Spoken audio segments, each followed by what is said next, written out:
Hi, good evening all. Mid cap ഡോക്ടറിൻ്റെ post market and pre മാർക്കറ്റിലേക്ക് എല്ലാവർക്കും സ്വാഗതം.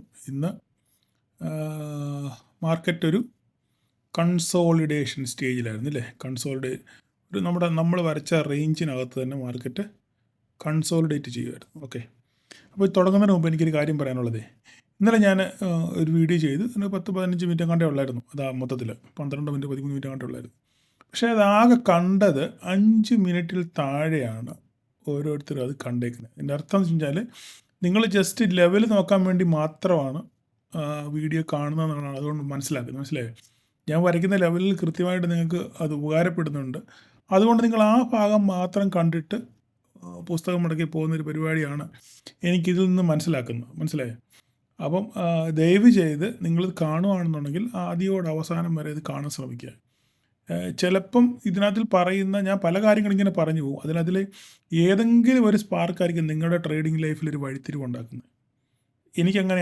അങ്ങനെയാണ് എനിക്ക് വീണ് കിട്ടിയ പല കാര്യങ്ങൾ അങ്ങനെ ഒന്നിച്ച് ക്രോഡീകരിച്ചാണ് ഞാൻ എൻ്റെ ട്രേഡിംഗ് ലൈഫ് വളർത്തിയെടുത്തത്. അപ്പോൾ അതുകൊണ്ട് ഇങ്ങനെ ഉള്ള ഞാനെന്ന് മാത്രമല്ല, നിങ്ങൾ ആരുടെ വീഡിയോ കാണുകയാണെങ്കിലും അത് മൊത്തമായിട്ട് കാണാൻ ശ്രമിക്കും. നിങ്ങൾക്ക് ഇനി ഉപകാരം ഇല്ലെങ്കിൽ അത് അവിടെ പ്ലേ ചെയ്തിട്ടേക്കുന്നേ, അവർക്കൊരു ഉപകാരപ്പെട്ടോട്ടെ. നിങ്ങൾക്ക് എന്തായാലും ഒരു ഛേദമില്ലാത്ത ഉപകാരമാണ്. നിങ്ങൾക്ക് 5 കാശിൻ്റെ മുടക്കില്ലാതാണ് നിങ്ങൾക്ക് ഇങ്ങനെ ഒരു ലെവലുകൾ കാര്യങ്ങളെല്ലാം കിട്ടുന്നത്, ശരിയല്ലേ? അപ്പം അവർക്കൊരു ഉപകാരം വരുന്ന രീതിയിൽ നിങ്ങൾക്കത് താല്പര്യമില്ലെങ്കിൽ അത് പ്ലേ ചെയ്ത് വിട്ടേരെ, പ്രശ്നമില്ലല്ലോ. നിങ്ങൾക്ക് ആവശ്യമുള്ള മാത്രം നിങ്ങൾ കണ്ടാൽ മതി, എടുത്താൽ മതി. അപ്പം അത്രയും പറഞ്ഞുകൊണ്ട് ഞാനവിടെ നിർത്തുകയാണ്. അതുകൊണ്ട് ദയവ് ചെയ്ത് നിങ്ങളിത് സ്കിപ്പ് ചെയ്യാതെ ആദ്യം മുതൽ അവസാനം വരെ കാണുക. നിങ്ങൾക്ക് എന്തെങ്കിലും ഒരു പ്രതിപത്തി എന്നോടുണ്ടെന്നുണ്ടെങ്കിൽ, ഞാൻ ഈ തരുന്ന ലെവലുകൾ കൊണ്ട് നിങ്ങൾക്ക് എന്തെങ്കിലും പ്രയോജനം ഉണ്ടാകുന്നുണ്ടെങ്കിൽ നിങ്ങളിത് കാണാൻ ശ്രമിക്കുക, ഇല്ലെങ്കിൽ വിട്ടേരെ. ഓക്കെ, അത്രയും പറഞ്ഞുകൊണ്ട് അവിടെ അവസാനിപ്പിക്കുകയാണ്. അപ്പം മാർക്കറ്റ് നമ്മൾ പറഞ്ഞ റേഞ്ചിൽ മാർക്കറ്റ് ഒരു ഗ്യാപ്പ് അപ്പിലാണ് മാർക്കറ്റ് ഓപ്പൺ ശേഷം നമ്മൾ വരച്ച റേഞ്ചിലാണ് ഇവിടെ മാർക്കറ്റ് ഓപ്പൺ ചെയ്ത് ഇല്ലേ. ആ റേഞ്ചിൽ അവിടെ നിന്ന് നേരെ മുകളിൽ പോയി സപ്പോർട്ട് എടുത്തു. അതിനുശേഷം ഒരൊറ്റ ക്യാൻഡിൽ തന്നെ വീണത് അതുപോലെ തന്നെ നേരെ തിരിച്ച് വന്നു. സപ്പോർട്ട് എടുത്തിട്ട് വീണ്ടും തിരിച്ച് ഒറ്റ ക്യാൻഡിൽ തന്നെ തിരിച്ച് കയറി. പിന്നെ ഇങ്ങനെ ഒരു കൺസോൾട്ടേഷൻ ആയിരുന്നു. മാർക്കറ്റ് എങ്ങോട്ടും പോകാതെ ഇതിനകത്ത് കിടന്ന് ആടിക്കളിക്കുക. അപ്പോൾ ഇന്നത്തെ നമുക്ക് പ്രത്യേകിച്ചൊന്നും പറയാനില്ല. അപ്പോൾ ഞാൻ ഇന്നലെ പറഞ്ഞിരുന്നു, ഒരു കാരണവശാലും ഇത് കൊറോണ അല്ലെങ്കിൽ ഈ വൈറസ് കൊണ്ടല്ല ഇത് വീണത്, വേറെ മറ്റ് പല കാരണങ്ങൾ. കാരണം അതുപോലൊരു പാനിക് സെല്ലിങ് ഉണ്ടായിട്ടില്ല DASൻ്റെ ഭാഗത്തുനിന്ന് FISൻ്റെ ഭാഗത്തുനിന്ന്. ഇത് വിറ്റത് മുഴുവൻ പിന്നെ നമ്മളെ പോലുള്ള റീറ്റെയിലേഴ്സാണ്. അവർ ഇന്നെന്താ സംഭവിച്ചത്? ഇന്നിപ്പോൾ ആകെ നെറ്റ് ബൈ എന്ന് പറയുന്നത് 25 കോടിയേ ഉള്ളൂ. 25 കോടിയേ ഉള്ളൂ നെറ്റ് ബൈ. പക്ഷേ മാർക്കറ്റിൽ നിന്ന് 140 പോയിൻറ്റ് വരെ പോയി ഇല്ലേ.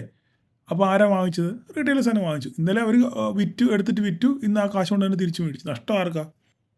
അതുകൊണ്ട് ഇങ്ങനെയുള്ള കാര്യങ്ങൾ വരുമ്പോൾ നിങ്ങൾ ദയവ് ചെയ്ത് പാനിക് സെല്ലിങ് ചെയ്യാതിരിക്കുക. നിങ്ങളൊന്ന് മാർക്കറ്റിനെ സ്റ്റഡി ചെയ്യുക. എന്തുകൊണ്ട് വീഴുന്നു, എന്താണ് എൻ്റെ റീസൺ, ഈ പറയുന്ന റീസൺ സത്യമാണോ എന്നൊക്കെ അനലൈസ് ചെയ്തിട്ട് മാത്രമേ നിങ്ങൾ നിങ്ങളുടെ പൊസിഷൻ നിങ്ങൾ എക്സിറ്റ് ചെയ്യാവൂ. കാരണം ഇന്നലെ ഞാൻ പറഞ്ഞിരുന്നു, ഞാൻ CV മാത്രമേ എനിക്കുള്ളായിരുന്നു. ഞാൻ പറഞ്ഞിരുന്നു ഇന്നലെ അത്രയും PE ഒക്കെ വന്നിട്ട് ഞാനൊരു PE പോലും എടുത്തില്ല. കാരണം എനിക്കത് മനസ്സനുവദിക്കുന്നില്ല, മനസ്സിലായി. അപ്പോൾ ഞാൻ ഇന്നലെ നിങ്ങളോട് പറഞ്ഞു ഒരു CV ഞാൻ ഹോൾഡ് ചെയ്യുന്നുണ്ടെന്ന് പറഞ്ഞായിരുന്നു. ഞാൻ ഇന്ന് ഏകദേശം എനിക്കൊരു 10,000 രൂപയോളം ഞാനിന്ന് ബുക്ക് ചെയ്തെന്ന് വെച്ചാൽ ഇന്നലെ ഹോൾഡ് ചെയ്ത Cയും പിന്നെ ഞാൻ ഇന്ന് C കോൾ തന്നെയാണ് എടുത്തത്. C കോൾ എടുത്ത് ഞാൻ അതിൽ പ്രോഫിറ്റ് ബുക്ക് ചെയ്ത് ഞാനിവിടെ തന്നെ അതിൻ്റെ സ്ക്രീൻഷോട്ട് ഞാനിവിടെ ഇട്ടേക്കാം. നിങ്ങൾക്ക് സംശയം ഉണ്ടെന്നുണ്ടെങ്കിൽ ഞാൻ ഈ തള്ളാണ് ഈ പറയുന്നതെന്ന് പറയും. തള്ളി ഞാൻ പറയാറില്ല, നമ്മുടെ ഗ്രൂപ്പിലുള്ളവർക്കെല്ലാം അറിയാം. കാരണം പറയുന്നതേ ഞാൻ പ്രവർത്തിക്കാറുള്ളൂ. അപ്പോൾ ഒരു 10,000 അടുത്ത് എനിക്ക് പ്രോഫിറ്റ് ഇന്ന് C തന്നെ ഞാൻ ബുക്ക് ചെയ്തു. അപ്പം പറഞ്ഞതെന്ന് വെച്ചാൽ നമ്മുടെ കൺവിക്ഷനാണ് നമ്മുടെ ട്രേഡ്. നിങ്ങൾക്ക് എന്താണോ നിങ്ങളുടെ കൺവിക്ഷൻ, ആ ട്രേഡിന് വേണ്ടി നിങ്ങൾ വെയിറ്റ് ചെയ്യുക. ആ ഒരു അവസരം വരാൻ വേണ്ടി വെയിറ്റ് ചെയ്യുക. എന്നിട്ട് നിങ്ങൾ അവിടെ ട്രേഡ് എടുക്കുക. ഓക്കെ, നിങ്ങൾക്ക് CVU ആണ്, നിങ്ങൾക്ക് PVU ഇല്ല, മാർക്കറ്റ് താഴോട്ട് പോകുകയാണെന്നുണ്ടെങ്കിൽ നിങ്ങൾ അനങ്ങാതിരിക്കുക, ട്രേഡ് ചെയ്യരുത്. അയ്യോ എന്നാൽ മാർക്കറ്റ് ഇത്രയും പോകുന്നത് ഞാനിവിടെ കയറി എടുക്കാം, PE എടുത്തേക്കാമെന്ന് പറഞ്ഞാൽ അങ്ങനെ എടുക്കരുത്. കാരണം നിങ്ങൾക്ക് അങ്ങനെ സെറ്റപ്പ് ഇല്ല. നിങ്ങൾക്ക് PE സെറ്റപ്പ് ഉണ്ടെങ്കിൽ ഓക്കെ, നിങ്ങൾക്ക് PE എടുക്കാം. നിങ്ങൾക്ക് CE സെറ്റപ്പാണ് ഉള്ളത്, മാർക്കറ്റ് PE സൈഡിലോട്ടാണ് പോകുന്നതെങ്കിൽ നിങ്ങൾ ഒരിക്കലും ഒഴുക്കിനൊത്ത് നീന്താൻ പാടില്ല. ഒഴുക്കിനൊത്ത് നീന്തുന്നത് ആരാ? ഒഴുക്കിനൊത്ത് നീന്തുന്നത് ചത്ത മീനുകളാണ് ഒഴുക്കിനൊത്ത് നീന്തുന്നത്. നിങ്ങളത് മനസ്സിലാക്കണം. എപ്പോഴും ആൾക്കാർ പിന്നെ ഈ പ്രാസൊപ്പിച്ച് പറയും, ഒഴുക്കിനൊത്ത് നീന്തിയാൽ മതി, പോകുന്നവരെ വഴിക്ക് അവരോടൊക്കെ പോയാൽ മതി. നോ, തെറ്റാത്. ചത്ത മീനുകളാണ് എപ്പോഴും എന്ത് ചെയ്യുന്നത്? ഒഴുക്കിനനുസരിച്ച് നീങ്ങുന്നത്. ജീവനുള്ള മീനുകൾ എന്താ ചെയ്യുന്നത്?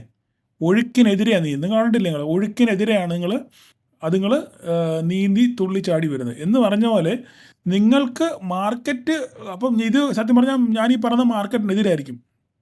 പക്ഷെ അങ്ങനെയല്ല ഞാൻ പറഞ്ഞത്. ഇപ്പോൾ ഫോളിംഗ് നൈഫ് കയറി പിടിക്കണം എന്നല്ല ഞാൻ പറയുന്നത്. ഞാൻ പറയുന്നത് നിങ്ങളുടെയൊക്കെ ഇന്ന് നിങ്ങൾ രാവിലെ ഒരു ട്രേഡിംഗ് സെറ്റപ്പ് നിങ്ങളുടെ എല്ലാ സെറ്റപ്പും വെച്ചിട്ട് മാർക്കറ്റിൻ്റെ സിനാരി വെച്ചിട്ട് നിങ്ങൾക്ക് ഇന്ന് സിയുടെ സെറ്റപ്പാണ്. നിങ്ങൾ അതിനുവേണ്ടി എല്ലാം ഒരുങ്ങി സ്ട്രൈക്കൊക്കെ നിങ്ങൾ വാച്ച് ലിസ്റ്റിൽ ആഡ് ചെയ്ത് വെച്ചേക്കുന്നു. ഓക്കെ, പക്ഷേ മാർക്കറ്റ് ഡ്രാസ്റ്റിക്കായിട്ട് താഴോട്ട് പോകുന്നു. നിങ്ങൾ എന്ത് ചെയ്യണം? ഒരിക്കലും പി എടുക്കരുത്. നിങ്ങൾ അനങ്ങാതിരിക്കുക. നിങ്ങൾക്ക് ട്രേഡ് ഇല്ല അവിടെ. കാരണം നിങ്ങളുടെ സെറ്റപ്പ് എന്തുവാ? സി ആണ്. പക്ഷേ മാർക്കറ്റ് പോകുന്നത് താഴോട്ടാണ് പോകുന്നത്. അപ്പം നിങ്ങൾ അനങ്ങാതിരിക്കുക എന്നുള്ളതേ ഉള്ളൂ. അല്ല ചാടിക്കറി ഉടനെ അവിടെ പി എടുത്തു, പിന്നെ അതിന് എൻട്രി അപ്പി പിടിച്ചു, അതിന് എക്സിറ്റ് അപ്പി പിടിച്ചു. നോ, അതിനൊന്നും ആവശ്യമില്ല. അപ്പം ആദ്യം നിങ്ങൾക്കൊരു ട്രേഡ് സെറ്റപ്പ് ഉണ്ടാക്കുക എന്നുള്ളതാണ് വിജയിക്കാൻ വേണ്ടി. ഓക്കെ, അപ്പം അത്രയും പറഞ്ഞുകൊണ്ട് ഞാൻ അവിടെ നിർത്തുകയാണ്. നിങ്ങളുടെ അവസരം വരുമ്പോൾ നിങ്ങൾ കാത്തിരിക്കുക. നിങ്ങളുടെ അവസരത്തിന് വേണ്ടി കാത്തിരിക്കുക. പുലി പതുങ്ങിയിരിക്കുന്നത് കണ്ടിട്ടില്ലേ എന്ന് പറഞ്ഞ പോലെ പുലി ഒരു പാറയുടെ മറവിൽ ഇങ്ങനെ പതുങ്ങിയിരിക്കുന്നത്. അതിൻ്റെ ഇര വരുമ്പം ആ ഇര ഇതിന് ചാടി വീഴാൻ പാകത്തിലെ ഇര ഇതിനടുത്ത് വരുമ്പോൾ മാത്രമേ എന്ത് ചെയ്യത്തുള്ളൂ? പുലി ചാടി വീഴത്തുള്ളൂ. ഇല്ലാതെ ചുമ്മാ ചാടി വീണ് ഇര ഓടിപ്പോകാൻ വേണ്ടി അത് ഒരിക്കലും ചെയ്യത്തില്ല. ഞാൻ ഈ പറയുന്നതൊക്കെ നിങ്ങൾക്ക് വളരെ എന്താ പറയുക, വിരോധാഭാസമായിട്ടൊക്കെ തോന്നുമായിരിക്കും. ഓക്കെ, മുഷ്ടിൽ തോന്നുമായിരിക്കും. അതുകൊണ്ട് ഞാൻ അവിടെ കൊണ്ട് നിർത്തുക. അപ്പോൾ നമുക്ക് നാളത്തെ മാർക്കറ്റിലോട്ട് വരാം. അപ്പോൾ ഇന്ന് മാർക്കറ്റ് തിരിച്ചു കയറി. ഇന്നലെ പറഞ്ഞത് എന്തിനോ വേണ്ടി തിളയ്ക്കുന്ന ഒരു സാമ്പാറാണ്, ഇതുകൊണ്ടൊന്നും യാതൊരു കാര്യവും ഇല്ലെന്ന് തോന്നുന്നു. 12,700 മാർക്കറ്റ് ഹോൾഡ് ചെയ്തു. ഞാൻ വിചാരിച്ചിരുന്ന ഒരു 12,800 മുകളിൽ മാർക്കറ്റ് ക്ലോസ് ചെയ്യുന്നതാണ് ഞാൻ വിചാരിച്ചിരുന്നത്. പക്ഷേങ്കിൽ ഒരു റേഞ്ച് ബൗണ്ട് മാർക്കറ്റാണ്. ഓക്കെ, US മാർക്കറ്റ് ഇപ്പം പോസിറ്റീവിലാണ് പോകുന്നത്. 103 പോയിൻറ്റ് US ഫ്യൂച്ചർ ഓടിക്കൊണ്ടിരിക്കുന്നു. പിന്നെ നാസ്താക്ക് ഫ്ലാറ്റാണ്. ഓക്കെ, അപ്പം ഇന്ന് അവിടെ എന്താ സംഭവിക്കുന്നത് അറിയത്തില്ല. എനിവേ നമുക്ക് നോക്കാം. നാളെ എന്തായാലും നിലവിൽ ഇപ്പോൾ ഇന്ന് തന്നെ കണ്ട് 8-10 കേസ് ഇന്ന് റിപ്പോർട്ട് ചെയ്തു. ഏതിൻ്റെയാണ്? നമ്മുടെ ഈ HMPV വൈറസിൻ്റെ പിന്നെ രോഗികളെ പറ്റി ഒരു 8 പേരെങ്ങാണ്ട് പേഷ്യൻ്റ് 8-10 പേരെങ്ങാണ്ട് ഈ പേഷ്യൻ്റ് അഡ്മിറ്റ് ആയിട്ടുണ്ട്. ഓക്കെ, പക്ഷേ ഒന്നും സംഭവിച്ചില്ല. അപ്പോൾ ആദ്യത്തെ ആ ഒരു ചുമ്മാ ആൾക്കാർ അടിച്ചിറക്കുന്ന ഒരു സംഭവങ്ങൾ മാത്രമേ ഉള്ളൂ. അല്ലാതെ ഇത് പണ്ട് തൊട്ടേ ഉള്ള വൈറസാണ്. അതിൻ്റെ ഒരു ഫ്ലൂ, അത് ചെറിയൊരു ജലദോഷം പനിയും വന്നു, അതങ്ങ് മാറി അതങ്ങ് പോകുന്നു. അത്ര മാത്രമേ ഉള്ളൂ. ചുമ്മാ അതിന് വലിയ ഹൈപ്പ് കൊടുത്ത് മാർക്കറ്റിൽ എന്തൊക്കെയോ വരുത്തി തീർക്കാൻ വേണ്ടി ആൾക്കാർ ശ്രമിക്കുന്നു. ഓക്കെ, പറഞ്ഞങ്ങ് കാട് കയറി പോവുക. അപ്പം നാളെ വരയ്ക്കാനൊന്നുമില്ല ഇതിനകത്ത്. വരയ്ക്കാൻ എന്തുവാ ഉള്ളത്? വരയ്ക്കാനല്ല, ഇത് തന്നെ ഈ സംഭവങ്ങളൊക്കെ തന്നെ ഉള്ളൂ വരയ്ക്കാൻ. ഇതാണ് നമ്മുടെ റേഞ്ച് ബൗണ്ട് അല്ലേ. അപ്പോൾ നമുക്ക് ഇവിടെ ഇതിനെ നമുക്ക് ബ്ലൂ ആക്കാം. ഓക്കെ, ഇതിനെ ബ്ലൂ ആക്കി കഴിഞ്ഞാൽ ഇതാണ് നമ്മുടെ റേഞ്ച്. ഓക്കെ, ഈ 2 റേഞ്ച്. ഇത് നമ്മുടെ റെഡ്. ഒത്തിരി ഒന്നും ഞാൻ പറയുന്നില്ല. ബാക്കിയെല്ലാം നമ്മൾ ഇവിടെ തന്നെ കിടപ്പുണ്ട്. വരയൊന്നും മാറ്റേണ്ട കാര്യമില്ല. എല്ലാം ഇത് തന്നെ, ഇത് ഒരു മാറ്റമില്ല.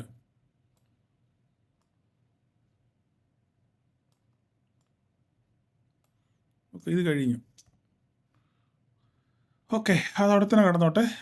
താഴോട്ടാണെന്നുണ്ടെങ്കിൽ താഴോട്ട് നമുക്ക് എന്ത് ചെയ്യണം? ഞാനെപ്പോഴും പറഞ്ഞു, ഇത് ബ്രേക്ക് ചെയ്യണം. ഇത് ബ്രേക്ക് ചെയ്തെങ്കിൽ മാത്രമേ നമുക്കൊരു ട്രേഡ് ഉള്ളൂ. ഏതാ? ഈ ലൈൻ ബ്രേക്ക് ചെയ്യണം. ഈ ലൈനും ഇതും ഈ ട്രെൻഡ് ലൈനും കൂടെ ബ്രേക്ക് ചെയ്തെങ്കിൽ മാത്രമേ നമുക്കൊരു ട്രേഡ് ഉള്ളൂ. പിന്നെ 23,500 കട്ട സപ്പോർട്ടാണ്. ഓക്കെ, അതുകൂടെ വരച്ചിട്ടേക്കാം.